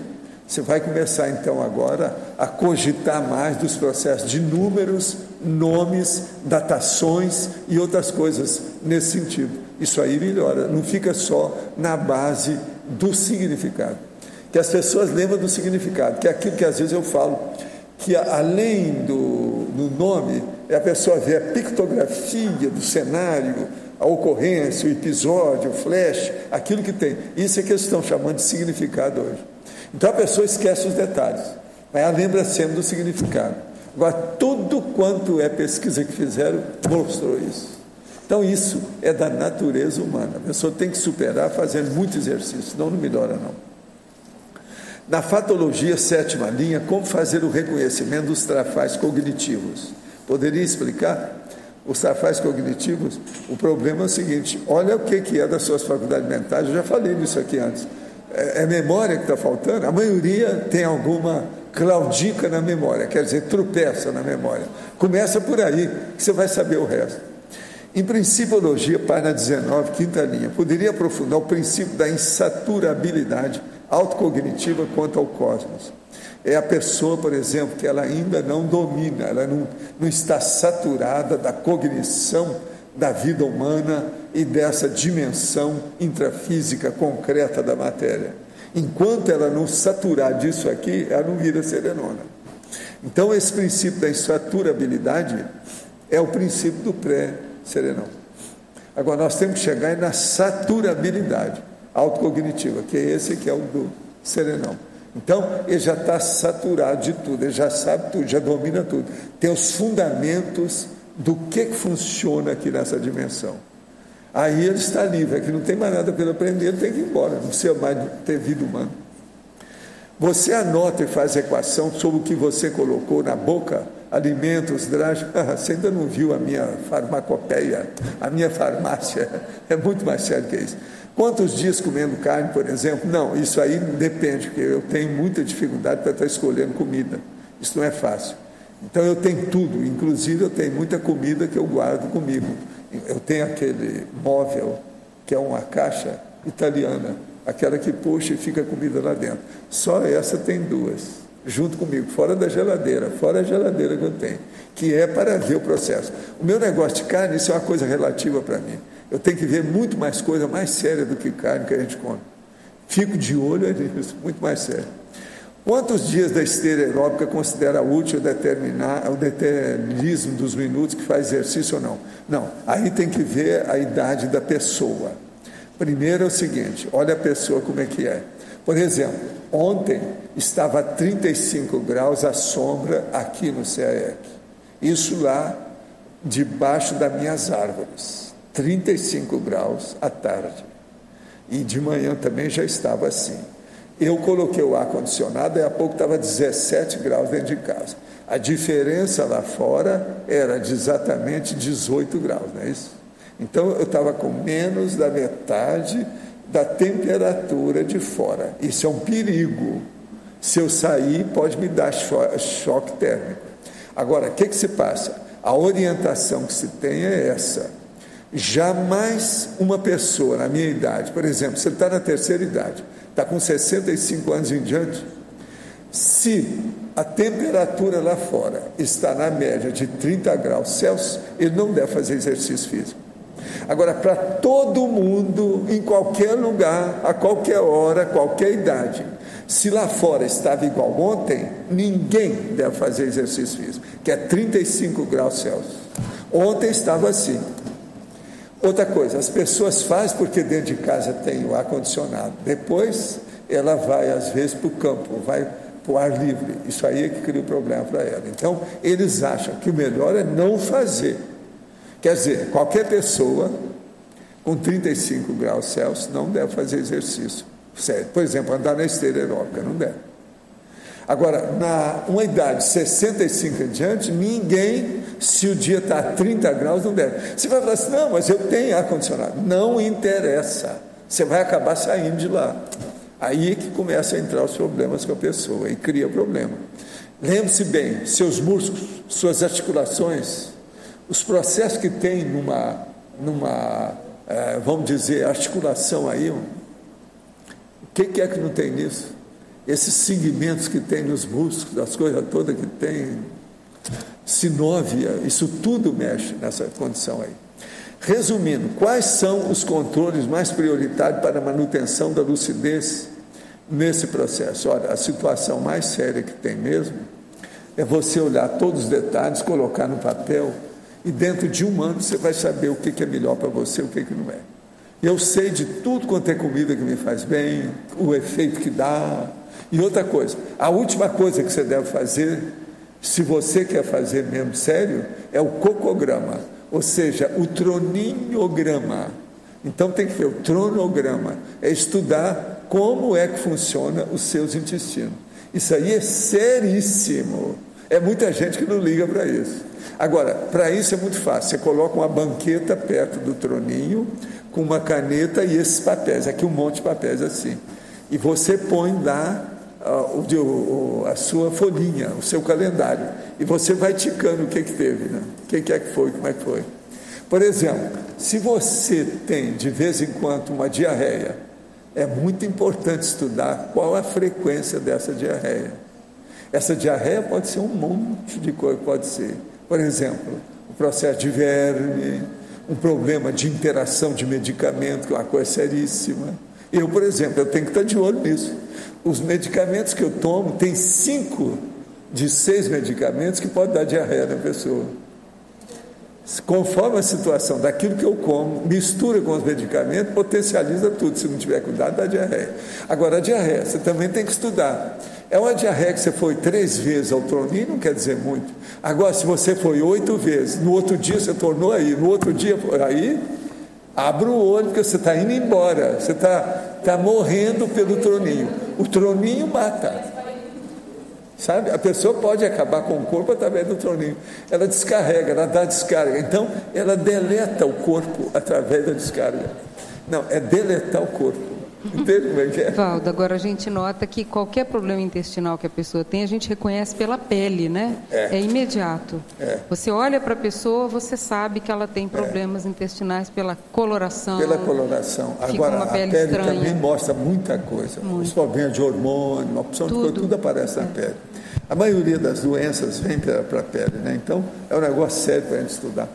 Agora, o que eu falo aqui parece piada, né? O povo tudo começa a rir, mas isso funciona. Olha, muita gente já melhorou a vida devido ao meu processo de mostrar o calendário, o cronograma.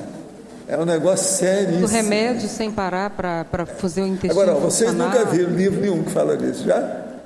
O povo não fala porque é escatológico. Mexeu com cocô, o povo tira o cocô fora do que é uma besteira. Todo mundo tem cocô. É o processo da matéria gasta. Todo mundo aqui está cheio de matéria gasta. Então, por exemplo, eu quando comecei no Instituto, eu falei assim, olha aqui, o que eu quero aqui é o seguinte, que vocês tenham mais ideia na cabeça do que matéria gasta no intestino. A turma toda começava a rir. Depois eu parei, porque a turma melhorou, né? Vertigou. Ficam querendo saber os melhores cremes, o que você usa, não sei o que. Mas precisaram de saber outras coisas. Agora, essas pessoas Lancôme. As moças que falam muito em creme, qualquer coisa, dão uma descarga no troninho assim, sem olhar. Outra coisa, às vezes são bobocas porque não tampam a tampa do vaso, que tem que tampar, devido ao processo de todos os problemas que saem dali. Isso é negativo. Outra coisa, a escova de dente deve ficar no mínimo a 2 metros de distância do troninho.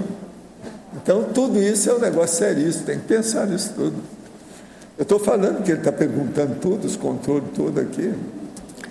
Algum tempo atrás, tive uma projeção induzida pela vontade com a finalidade de fazer uma visita para uma jovem minha amiga. Quando me vi projetado, lembrei-me, após alguns segundos, do motivo daquela projeção. Quando me dispus a ir ao encontro da pessoa-alvo, tive um destino diferente. Fui levado muito alto no espaço, onde pude observar as luzes das várias cidades vizinhas da minha, muito distante lá embaixo. Retornei à base física e depois, novamente, fui levado para o mesmo lugar pela segunda vez. Retornei novamente para a base física e quando pela terceira vez tentei ver o alvo, aconteceu uma coisa estranha. Tive a impressão de estar em câmera lenta, desisti e voltei para casa. O que acontece quando não podemos imediatamente ver o alvo sendo desviado para outro lugar? Essa sensação de câmera lenta. A sensação de câmera lenta, eu já expliquei isso, já escrevi sobre isso, tudo isso é comum. É quando tem alguma alteração no processo do psicossoma da consciência projetada. Então dá o problema da câmera lenta, porque a pessoa já esgotou os processos da energia e o modo que ela está ali. Agora, o que você deve fazer é o seguinte, quando acontecer isso de novo, você vai ver quem é que está ajudando você a fazer essas projeções. Porque se você está indo contra a vontade, se aquilo é positivo, é um amparador. Se você está indo contra a vontade e aquilo é negativo, é porque é um assediador. Então, olha bem, que o caso aí, às vezes, é um amparador. Como superar o autoassédio, mesmo que as pessoas e grupos ao seu redor insistem em te assediar, seja direto ou indiretamente?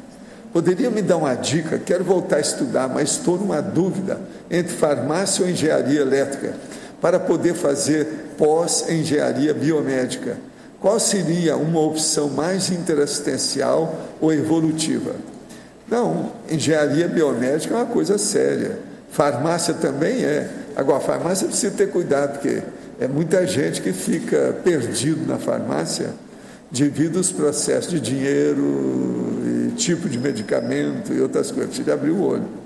Agora, engenharia elétrica pode ser uma coisa boa para a pessoa estudar engenharia biomédica. No caso aqui, talvez seja essa melhor. Pondera aí, talvez essa seja melhor para você. Valdo. Sim. Ali na página 21, oi aqui, Cecília. Aonde? Oi.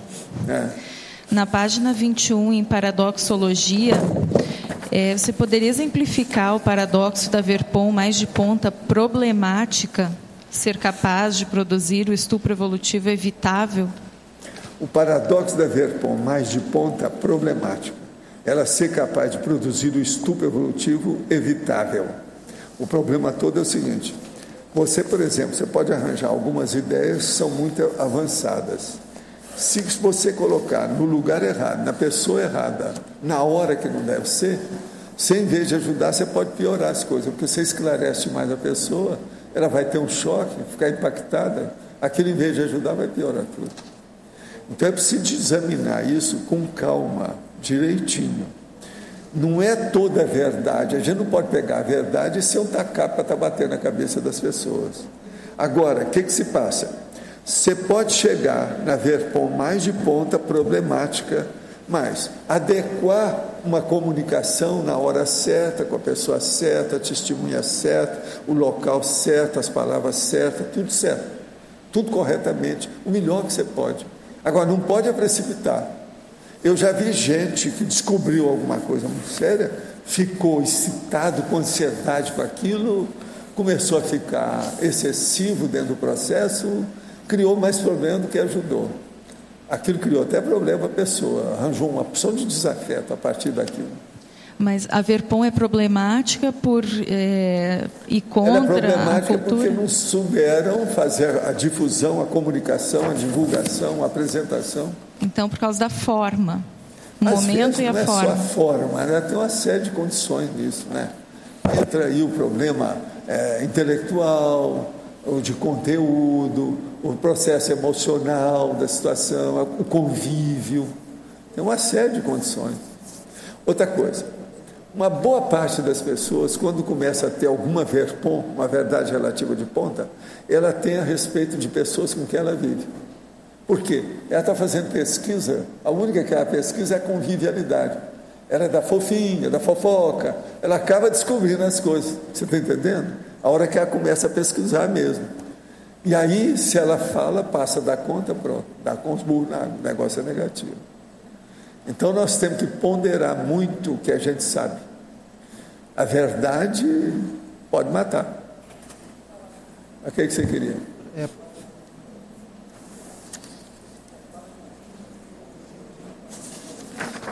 Página 20, o que tem?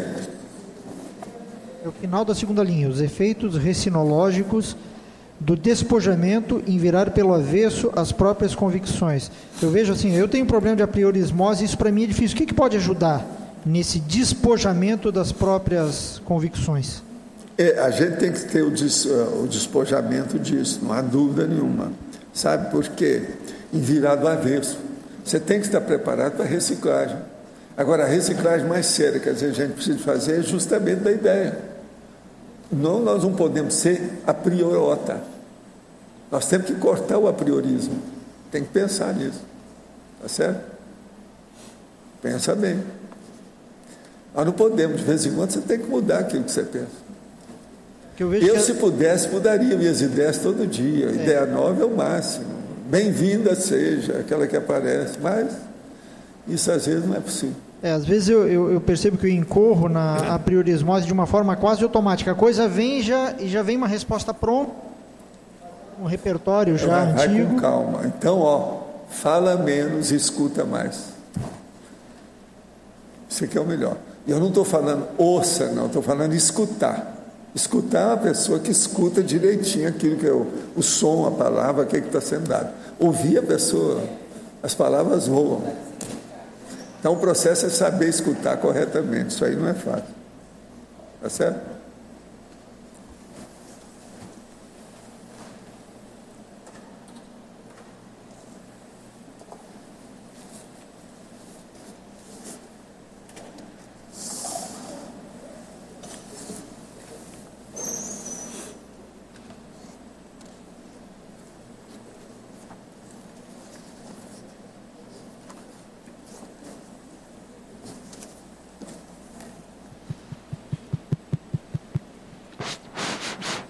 Professor, sim. Aqui no ar. Neste domingo agora a gente vai iniciar uma turma do Pai. A gente vai estudar a história e a para-história. Essa questão do processo da aptidão a conhecer, do aprendizado, como é que o intermissivista pode tirar melhor proveito de estudar a história? A história é ver os personagens positivos e os negativos. E aqueles que influíram mais na população da Terra. Ver quem é que foi bom nessa história. Agora, desancar com todos que não prestaram e também erigir um monumento para todos que trabalharam em favor. Outra coisa, esses que fizeram coisa boa, precisa entender bem como é que eles eram, porque eles não são santinhos, mas para a época eles foram fora de série, então esses merecem aplauso. Então vamos aplaudir quem fez coisa boa e vamos liquidar com as pessoas, desancar, criticar aqueles que fizeram besteira. Isso é muito importante. Então, na história, não é só ver as personalidades da nossa preferência. Tem gente que vem falar comigo que só fala em gente da história que não presta. Uma pessoa vem e começa a falar só de pessoa que era belicista. Isso não adianta. Está perdendo tempo comigo, então fala, não, para aí, não perca tempo comigo. Eu sou contra. Então a gente tem que ver como é que é isso. A história é um poço de tudo. É um lixão. Tem de tudo nela. O que é que você vai fazer? Então tem que saber mexer com isso. Agora, mesmo esses que no contexto deles aquilo foi positivo, assistencial, se a gente for analisar com a ótica de hoje, muitas vezes ótica, já vai estar... Você tem que ver a época, como é que é. E outra coisa, quanto mais profundo é o processo, no fundo das arcas da história, está entendendo? As coisas de muito tempo longuegou, abre o olho. Que ali é difícil, porque aí já tem muita fantasia, a versão está corrompida, é muita besteira. A maior coisa que você vê de história, uma das coisas que tem mais bobagem no mundo, são os chamados livros sagrados. Um deles, por exemplo, a Bíblia, está cheio de besteira. Entende? Então, uma pessoa que vem e começa a louvar a Bíblia, ele é cego, ele é amaurótico, ele é um boboca. Você está entendendo? Então, isso tudo a gente tem que ver. Agora, a gente tem que respeitar a opinião da pessoa, deixar ela para lá, ela tem o direito de ser daquele jeito. Já teve cara que eu meti o pau na Bíblia. No outro dia eu cheguei para a pessoa e dei uma Bíblia para ela, porque ela está atrás daquilo. Já era o único livro que ela queria ter, que não tinha. Entendeu? Então vamos dar, né? Pelo menos a pessoa já vai começar a ler alguma coisa. Amanhã ela já vai começar a ler almanaque de farmácia, já vai ler algum jornal que achou na rua, já vai ajudar. Então, a vida é assim, a gente tem que ver o nível de cada um, mas evitar as bobagens. Gente, eu agradeço muito vocês, toda a paciência que vocês tiveram, com a aptidão a conhecer e a volitaciologia, e amanhã tem mais. Pelo menos nós esperamos. Os nossos comerciais, por favor. Obrigada. As pontuações da tertúlia de hoje foram 56 assinaturas no livro de presença, 14 perguntas presenciais, 19 perguntas respondidas online, 26 votos presenciais, 11 votos online. Hoje temos 3 recados. Hernani Luiz, pai para História, Rosângela, primeira jornada internacional, Consciência ou Metrologia, Marta, Balanço Existenciais, Semana da Maxi Proex. Pessoal, boa tarde a todos. Então, para quem aí já desenvolveu ou quer desenvolver a aptidão para conhecer, a Reaprendência vai estar iniciando neste domingo, no dia 5, uma nova turma do PAI, do Programa de Aceleração da Erudição, que é uma turma especial de História e para História. Então a gente vai abordar períodos aí importantes da história, procurar fazer a correlação desses períodos com a para-história e também com o nosso contexto aí do grupo evolutivo. Tá? Para falar um pouquinho mais aí das aulas, eu vou passar para o Hernani. Só lembrando que as inscrições já estão abertas, são 20 vagas presenciais e 70 vagas online. Tá? O pessoal que já pode se dirigir à recepção do SEAC para fazer as inscrições. Só para falar um pouquinho sobre as aulas, a primeira aula de domingo agora, dia 5, vai ser uma aula temática sobre historiografia, para dar um panorama geral, que vai ser ministrada pela professora Milena Mascarenhas. E depois a gente vai estudar as aulas com as obras, são 9 obras que foram selecionadas. Tá? Vamos estudar o Egito, a China, período do Império Romano, Iluminismo.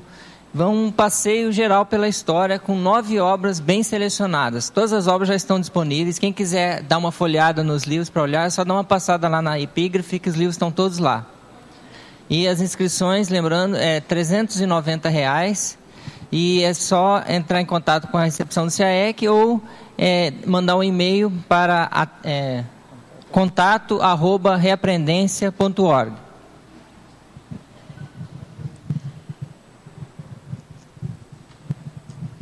Boa tarde a todos. A CONSE convida os pesquisadores interessados em debater temas pertinentes à conscienciometria para participar da primeira Jornada Internacional de Conscienciometrologia, que acontecerá de 6 a 8 de julho de 2012 em Foz do Iguaçu.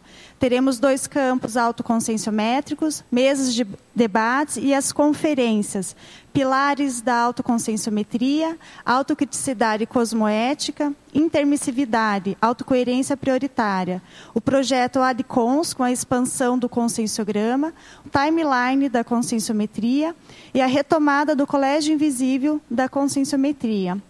Mais informações e inscrições no telefone do CAEC, DDD 45 3525 2652 ou o telefone 3525 1181. Obrigada. Boa tarde a todos. O convite é em nome da Apex e do CAEC para a 7ª semana da Maxi ProEx, que vai acontecer entre os dias 18 e 26 de fevereiro de 2012. Nós vamos começar a semana com o curso Balanço Existencial, que está na 10ª versão, e o tema desse balanço vai ser Grupo Karmologia. Nós vamos ter, no dia 19, no domingo, dentro do balanço, o campo proéxico, que vai ser instalado pelas professoras Marina Tomás e Adriana Lopes. Nesse campo, as pessoas, os alunos, poderão ter acesso às informações do curso intermissivo. E, a partir daí, então, fazer uma programação da sua existência de um modo mais acertado, mais assertivo, tá ok? Depois nós vamos ter no dia 20, dentre as várias outras atuações, professor Hernande Leite e professor Marco Antônio vão falar sobre consciencioterapia e ProEx. E tem várias outras palestras, conferências, cerca de 20 professores estarão participando desse curso.